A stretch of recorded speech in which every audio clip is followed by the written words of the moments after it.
Air Chief Marshal A.P. Singh, AVM Gulani, DG Caps, former Chiefs of Air Staff, scholar warriors, participants of this vast course, foreign dignitaries, foreign DAs over here, officers, ladies and gentlemen.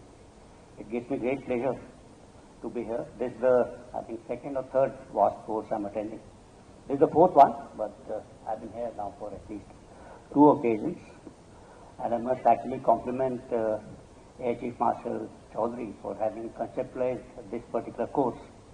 I think it's very important to develop this particular trait, which he did mention in his remarks also. And I must also compliment the graduating officers, 12 of them, on successful completion of this particular course. I've been asked to speak about a scholar warrior. So let me begin by actually defining what I believe is a scholar warrior, and I'll read it out. A scholar warrior is a military professional who combines intellectual depth with combat skills. This individual possesses both strong academic knowledge and practical military expertise, enabling them to analyze complex situations, strategize effectively, and adapt to diverse challenges in a dynamic security environment. If this was the definition of a scholar warrior, this idea of being a scholar warrior existed, at least was prevalent in the Indian context from ancient times, if you see. We've heard of Shastra and Shastra. They were all taken together as per Indians. Shastra was nothing but knowledge of weapon systems, and Shastra was knowledge about strategy and wisdom. So both Shastra और Shastra दोनों जो थे विद्यमान थे हिंदुस्तान में पहले से ही. So this has been part of our education system and small culture. In ancient times, whenever this princes of royal families, etc., they were sent to Gurukuls, actually, schools, that is for military education. It was there they were taught about Shastra also and Shastra also. That are part of the system. And we have these examples of Kauravas and Pandavas in their formative years being trained by Guru Dronacharya in the Gurukuls. And probably today, if we have a look at what we have as military schools or Sainik schools, they are something what Gurukuls used to be in ancient times, where this kind of education was being imparted. Let's look at Mahabharata, the global war of ancient times, we could say. And once again, the winning and unbeatable combination of war was provided by the duo of Krishna and Arjuna. Arjuna, as you all know, was the legendary. He was the greatest warrior of his old times, and his bravery and skills were unmatched in warfare. And Krishna, he was the embodiment of knowledge, wisdom, and he was a master of strategy and statecraft. And this was a combination of these two which made the Pandavas win the Mahabharata. The winning combination of Shastra and Shastra is found once again in Indian history in form of Chanakya and Chandragupta. Chandragupta, the founder of Mauryan dynasty, was the first emperor to unify most of what is India under single administration. Chanakya, or Pandit Vishnugupta, was known for his key role in mentoring Chandragupta. His Arthashastra, his treatise on remaining the most enduring testament to the power of integrated statecraft, economic policy, and military strategy. Chanakya and Chandragupta together were able to keep the Greeks out and India united. We all know this. In the West also, if you look at Alexander, his most famous, he was the most famous journalist you find, and he was a warrior, and he was actually tutored by Aristotle. Let's come on to this ancient times, to about medieval times, and most of this scholarly writings on war and warfare in the medieval times have been dominated by the West. It's not because of anything else. I think they have been under prolonged periods of warfare. So whether it is 100 years war, 30 years war, French Revolution, or the Napoleonic Wars. You may have seen the Napoleon Bonaparte, or just made a mention, was one of the most successful military commanders of these particular times. He was a brilliant strategist and a commander. Sometimes I wonder, was he a scholar? He had a team of staff officers which used to actually assist him in the scholarly kind of duties. And his scholarly works, if you say, are limited to issuing of special Part 1 orders, etc. before the start of a campaign or appreciation after the campaign. So maybe the Russian campaign was disastrous. Maybe this particular aspect of scholarly side was missing. During this particular time, we also noticed the emergence of a gap between scholars and warriors, both becoming kind of separate skill sets. Military scholars like Machiavelli, Clausewitz, Jomini, Adolphus became famous as actually for their scholarly writings, and they were divorced from what military journals were. In the same period, we produced excellent military practitioners of the same strategy, which people wrote, like Napoleon, Frederick the Great, Lord Wellesley. Lord Wellesley, I hope you people know, is famous not only for the Battle of Waterloo, but also for Battle of Assaye, Bismarck, etc. So we see this kind of a trend continuing during World War I and World War II, where there were captains like Basil Littleheart, captain who actually taught journals, people like Mahan, Dohe, which I think the air chief follows very, very closely, and they were all strategic analysts in their own manner, thinkers, but they were not actually practitioners of warfare. They were different from famous and successful journals like Montgomery, Rommel, who actually were not scholars. And their writings, they were confined to memories and battle experiences. There have been some exceptions though, one notable one being the General Patton. But if we look at modern warfare today, we are seeing an unprecedented pace driven by a relentless march of technology, turbulent geopolitical shifts happening, battlefields are no longer linear fronts, but transparent, swift, intelligent, and multi-domain arenas.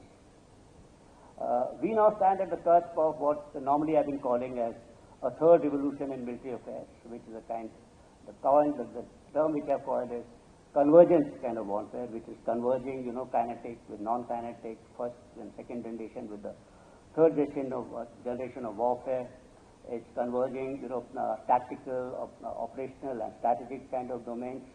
It is fusing hybrid tactics and all three types of domains, land, sea, air, with new kinds of domain of cyberspace and cognitive warfare. Tactics now bleed seamlessly into operational art and strategy in real time. A warrior actually today needs to master all the three levels of warfare, that's the tactical, operational, and strategic level in all domains which I just mentioned. Only a warrior with superhuman capabilities can decide this complex mosaic that may connect a drone strike to a cyber breach, a narrative war to an orbital disruption that will have and still have a moral courage to lead men through fog and fire. Let's look at hybrid wars. Future wars will still demand hybrid warriors who can fight on borders, maneuver in deserts, plan counterinsurgency operations in dense urban jungles, neutralize drones, decode cyber intrusions, and wage influence operations. Today, on one end, we will require kind of scholar warriors who also practice this science of strategy and tactics, but also we will require tech warriors. Tech warriors will be able to harness cutting-edge technologies, cyber power, artificial intelligence, and data-centric architecture. We'll also require info warriors. Info warriors who will shape narratives, counter disinformation, and dominate the invisible battle space of perception. In the emerging landscape of war, a soldier will have to be all three together. That's a tech warrior, info warrior, and a scholar warrior. Even roles of scholars actually is becoming complex nowadays. In earlier days, I've given you couple of examples. I said about Clausewitz, I've talked about Jomini, Moltke, etc. There were individual human beings actually which did this scholarly work. But if you look at the landscape today, it's a collection of people which actually are doing that scholarly work. So you have think tanks like RAND, Carnegie, we have CAPS over here. So they're replacing individuals because this particular aspect is also getting complex. And if you have seen today, while we're talking about the scholar warrior kind of a concept which we should have, but most of the books today presented by the participant of this course largely actually dwell towards scholarly part and less towards warfare part. There has to be a fair amount of balance between your scholarly abilities and your warrior kind of abilities. And why I should be talking about it, because This all affects, this complex environment affects national security in a major manner. And national security, as I've been trying to define it, it's kind of three kind of a concentric circles in which the outermost layer defines how you secure your country, which will probably define a national security strategy, about which there was a question also. The middle layer would be how you defend your country. That's entirely different gamut, but it would be a subset of how you secure a country, and the center or the core of it would be something to do with military preparedness of a nation, about which we all are, as practitioners, regularly follow. But we fail to actually, as people in uniform, try to understand what it goes about, how to defend your country and how to secure our country. So as we grow in service, I think there is a need for us to understand this larger dimension of defense of a country and security of a country.